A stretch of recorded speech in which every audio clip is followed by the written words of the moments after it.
Welcome back, you lovely people, to Mass Effect Jenkins Edition. We are on part 8 now. As usual, links to the original will be down below. Here we go. Jenkins, POV. Things got complicated quickly, although I was expecting as much. We only encountered 3 more of the drones, which we were able to dispatch easily now that we knew what we were dealing with. But that was the simple stuff. No, the complication came from Ashley. We heard the sounds of gunfire as we crested the top of the hill, and looking down, we immediately moved into cover. There was a woman in white and pink combat armor, taking cover behind a large boulder, receiving fire from 2 much larger machine units. Geth troopers. They were humanoid in appearance, 2 arms, 2 legs, and a head. Although that head was a large glowing lens the machine likely used to analyze and view their surroundings. The machines made no attempt at subtlety, as their large purple frames gave them away as guest designs immediately. The large purple plating likely served as structural reinforcement and rested on top of a gray metallic material that resembled muscle tissue in its design. They carried large purple rifles that fired the same blue plasma energy that the drones fired. The troopers were moving in on where the woman was taking cover, and we were in a position on the hill above them. Shepard gave the signal to hold our fire and took position in the lead once again. I fell back into line willingly. She could lead the charge into combat as often as she wants. I'll play support happily. Taking the lead, Shepard gave us 2 more sets of signals. One for me to give her a shield boost, and the other for Caden to use a stasis on one of the 2 troopers. She gave me the sign to go, and things moved quickly. I hit the necessary commands on my Omni tool before swiping the program in Shepard's direction, shrouding her armor in a faint orange glow as the boost took effect. At the same time, she vaulted forward over a boulder, charging ahead while Caden stepped to the right, extending his hand towards one of the 2 Geth troopers. A blue energy flashed across his forearm before the trooper he was gesturing at was encased in the same glowing blue energy, freezing in place. I took aim with my rifle and planted 5 steady shots into the machine's glowing lens, causing it to shatter and for the machine to crumple. Meanwhile, Shepard charged ahead at the other trooper, shotgun in hand. She ignored its first volley of rounds, letting them bounce off her boosted shields, focusing instead on closing the distance. As her shield cracked from sustained fire, however, she quickly raised her left hand, clenching her fist before pulling towards her chest. The Geth machine engaging her was wrapped in a blue energy as it was ripped from the position where it was standing and flew in the direction of Shepard. She intercepted its flight with the barrel of her shotgun, and 2 successive rounds through the chest blew the machine apart, 2 separate halves falling to the ground, unmoving. She took a second weapon, scanning her environment before she lowered it and took a second to relax. The woman in pink armor that was crouched behind the boulder lowered her weapon, not even having a chance to fire it herself. She looked across our group in a mixture of shock and relief. She turned to the commander, her black and red N7 armor visible, Alliance rankings marking her as our squad's obvious leader. Thank you for your help, Commander. I don't think I was going to make it. Gunnery Chief Williams of the 212th. You were one in charge here, ma'am? Ashley Williams, the second human companion from Mass Effect 1. Full soldier class, no biotics or technical skills to speak of, but she's a competent soldier. She also has a chip on her soldier when it comes to alien races, caused by some family history that frankly doesn't justify her behavior. It's that behavior that makes me not a huge fan of hers in general. I choose to ignore her as the commander and Cadence step in to ask questions about the attack situation. Instead, I focus on the bodies of the 2 Geth troopers we fought. Unlike the drones, the troopers' bodies did not self-destruct. Curious, since it would make sense for them to be rigged to blow as well. Reaching down to inspect the body of the one I shot, I couldn't help but be a little amazed. The Geths are one of the cooler races from Mass Effect, and while they were the only enemies for the duration of the first game, their species as a whole is more complex and interesting than most. A race of sentient machines that rose up against their creators, the Quarians. Since that uprising, the Geth remained in deep space, and the Quarians were forced to become migratory, losing their home world, and traveling up the galaxy upon a fleet called the Flotilla. Obviously, that makes the Geth sound like the bad guys, full Terminator and all that. But the situation was far more complicated. Not that it matters right now. Raising my Omni tool, I scanned the mechanical body, being sure to disconnect my device from our comms network before beginning. Standard AI defenses, although it wouldn't be necessary for the Geth. It would be suspicious if I acted like I knew that before scanning. A quick scan confirms what I already knew from lore. The machine was empty, not a trace of code or programming left behind, just an empty mechanical shell. Reconnecting my comms, I switched to a more direct investigation. Pulling out a knife, I pry one of the armor plates of the trooper's chest, exposing the material beneath. The material, while clearly steel metal in origin, was very organic in appearance. It resembled muscle fibers. Cutting and peeling the material back revealed an interesting surprise. The machine had nothing resembling organs. It was simply a solid, dense metallic frame encased in artificial muscle tissue before being covered again in more dense armor plates.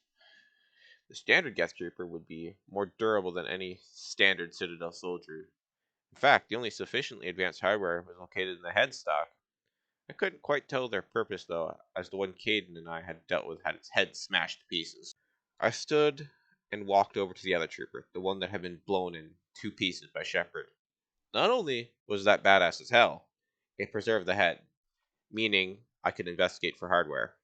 Peeling the head armor open, I found my second surprise for the day. The entire interior was slag, overheated by some internal programming or system when its frame was rendered useless. That makes more sense than just leaving them fine. Oh, well, might as well scan this one. Compare similarities. Jenkins, what are we dealing with here? You got confirmation? Shepard's voice broke through my concentration only a few minutes later. Well, Commander, they're definitely Geth. The material they're made of is durable as hell. Heavy plates over top some kind of synthetic muscle. I'd love to study the material closer, but what I could gather, they keep most essential hardware in the head. The eye stock, that is. The armor up there is the thickest on the body, though. So unless you can guarantee you're sending rounds into the actual viewport here, better off aiming for center mass. Do we have to worry about our comms network being infiltrated? I don't want to carry an AI back to the shed at all. Should be an issue, Commander. I guess they're as weird as far as AI go. A bunch of small, barely intelligent programs. On their own, they're less useful than the VI. When they group, however, they share processing power, making them far more intelligent and effective. I was noticing a blank stares from Kate and Ashley while Shepard only nodded, not visibly showing if they understood or not. For their sake, I simplify. Even if a Geth program managed to sneak into our systems, it would be destroyed by our cybersecurity in microseconds. It would take thousands of Geth programs to be smart enough to get past our defenses, and we would notice that kind of attack. The Geths clearly aren't designed for cyber warfare. Good. Send the intel about structural weaknesses over to Nihilus. We need to move out and get to the beacon. Williams, you're with us. Ah! So Ashley still joins the crew, even with Jink alive. Good, I suppose? More allies is always better, and it will guarantee I make out of the complicated situation later. If my plan fails, anyways. Aye, aye, Commander. Ready to move out. Williams gives a salute and falls into step, moving with our group. As we move past our clearing, we come across a gruesome sight. Geth Tech, a circular pod with a large metal spike shooting into the air. Impaled in the end is a human corpse, his blood still flowing down that spike that killed him. The beacon's at the far end of this trench. Ashley turns away from the man too quickly, and I notice the Alliance armor he's wearing. Part of a unit, possibly. I can only imagine how that would get to you. Caden walks up to it, looking at the gruesome sight in horror. Eden Prime will never be the same again. That man was alive when they struck him on the spike. His voice is sharp as he stares at the gruesome sight before walking down the trench with Ashley. As they continue to speak, I step closer to the device. I know what this item does. How it changes bodies stuck to it into mindless weapons of destruction. Husks. I raised my Omni tool, giving the device a scan, and realized how it accomplishes this. My anger rises as I raise my rifle, firing a burst of rounds into the base of the machine, causing our squad to turn back with their weapons raised. The spike reacts as the machine breaks, and the body it was holding up falls to the ground. Jenkins, why'd you open fire? What's wrong? Caden speaks first, the only one to notice the look of rage in my eyes. These things, they're doing something to the body. The spiders were pumping him full of that synthetic muscle tissue and fluid. They were changing it with energy. They were going to turn this body into some sort of artificial husks they could control. I shot the machine again for good measure. The group looked at me in horror. Even Shepard was silent before raising her weapon as well and shooting the other machines here, even though they were inactive. Squad, smash any of these things we come across. No mercy for the Geth after this. I don't care if they try to surrender. The only way the Geth get off this planet now is if they're running. Her fury took me by surprise. She was talking about extreme measures here, even though I couldn't really blame her for it. It's an unspoken rule that you don't disrespect the dead of your enemy. Copy. Yes, Commander. Kane and Ashley's response is quick and professional. I caught my breathing, steadied my emotions. We were all pissed about this, but I needed to keep a cool head. I turned back to look at the corpse of an Alliance man, his flesh a dull gray, and the bulge of machinery and tech pushing beneath his skin. The fact that the Geth could and would do something like this is frankly disgusting. Well, I understand intellectually that this is likely the Reaper's influence. The fact that they would make it hard not to hate them on principle. The only relief I could feel come to is that husks are easily identifiable. If this tech could control and make the host appear lifelike, then it could be a major security concern. Wait, damn, I'm the only one who knows the distinction. It's perfectly reasonable to assume that this Geth tech could accomplish that. Oh, holy, this might work. At least better than my half-assed warning attempts earlier. I activated my comm frequently, reaching out to Nihilus. Nihilus, this is Jenkins. We came across some Geth tech that seems capable of infiltrating and controlling the host body. Show caution of anyone displaying unusual behavior or with integrated tech that looks like this. I sent a photo of the body, its purple pseudo-muscle visible beneath the flesh. It takes a moment before the reply comes through. Copy that. Thanks for the warning. There's been a change of plans. Shepard. There's a small spaceport up ahead. I want to check it out. I'll wait for you there. He finishes the message by cutting off his signal once more. I breathe a sigh of relief. This genuinely might be enough to help him survive. The only living specimen with integrated Geth tech in the first game is Saren, the rogue Spectre. That's supposed to kill Nihilus at the start of the game. At least in the morning, he should be a little bit more cautious of Saren's sudden appearance. Jenkins, are you ready to move? You got a job to do. We need your focus. Shepard is looking back at me, her eyes the only thing visible through the visor.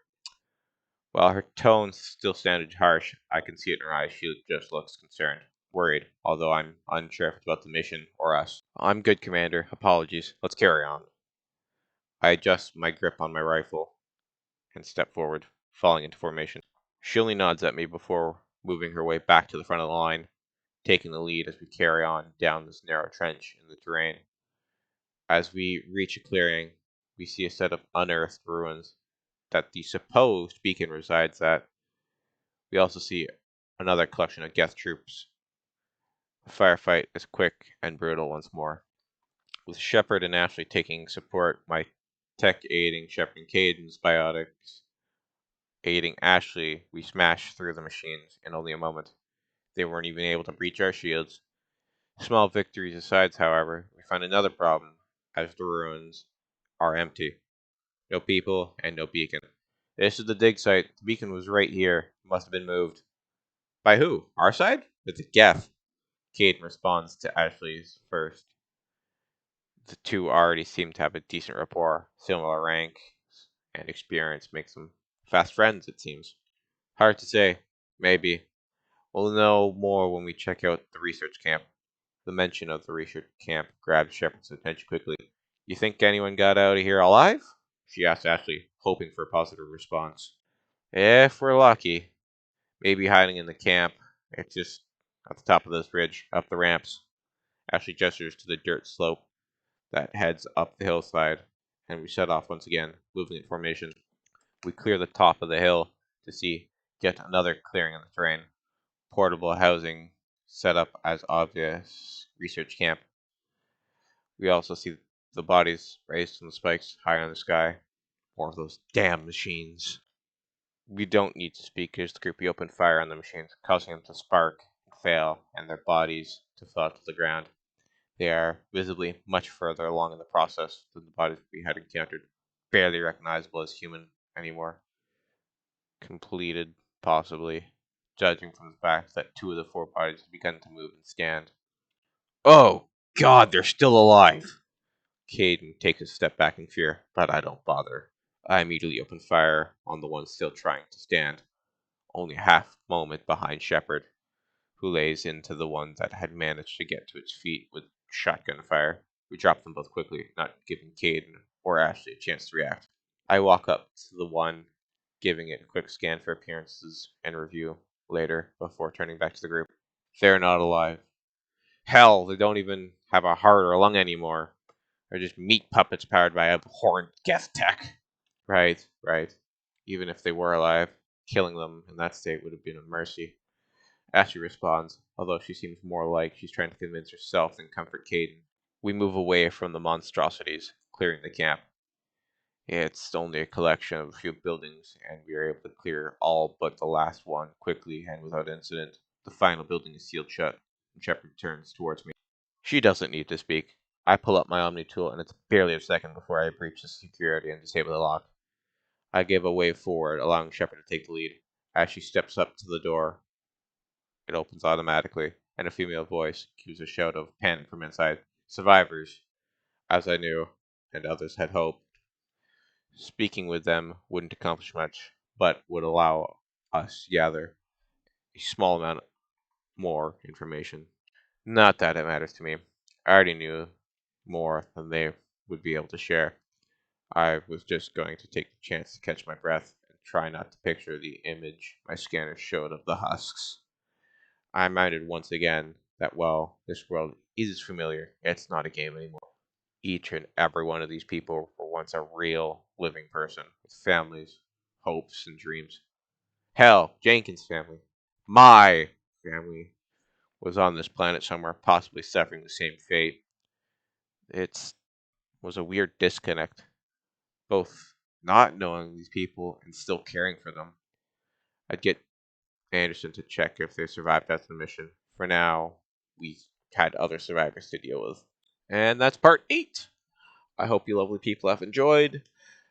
Uh, Again, I'm not sure if anyone saw my apology video, but I'd been a bit distracted with new reading material and starting recording to a new series, which got posted on the Saturday that just passed. I personally enjoy the series quite a bit, and it's a lot chunkier than Mass Effect Jenkins Edition. So, again, apologies, but I will continue to upload Mass Effect Jenkins Edition at a proper schedule now, Mondays and Fridays. Sorry, not Mondays and Fridays. Jeez, you can tell what's going on in my brain. Mondays and Thursdays, I think. And I gotta double check. Well, I hope you people have a great day.